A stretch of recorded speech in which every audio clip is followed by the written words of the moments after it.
আসসালামু আলাইকুম ভাইরে, এই ভিডিওটা সবাই দেখুন এবং ভিডিওটা শেয়ার করে সবাইকে দেখার সুযোগ করে দিন এবং সবাইকে সতর্ক করে দিন। এই ভিডিওটা চট্টগ্রামের একটা ভিডিও।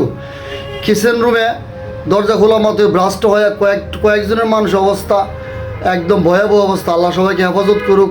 সবাই কিন্তু বোঝার চেষ্টা করবেন, কিচেন রুমে যে গ্যাসটা জমে ওই গ্যাসটার মধ্যে কিন্তু বিস্ফোরণ ঘটে, ঠিক আছে? আল্লাহ তাআলা সবাইকে হেফাজত করুক। সবাই এই ভিডিওটা শেয়ার করেন, শেয়ার করে সবাইকে দেখার সুযোগ করে দেন। একটা কিচেন রুমে ব্লাস্ট হইলে কি ভয়ানক অবস্থা হয় দেখেন।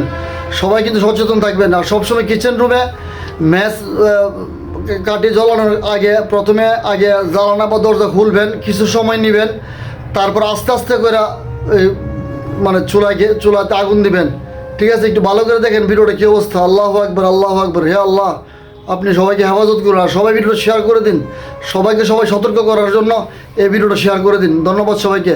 আল্লাহ সবাইকে হেফাজত করুক, আল্লাহ সকলে মঙ্গল কামনা করুক। আমিন।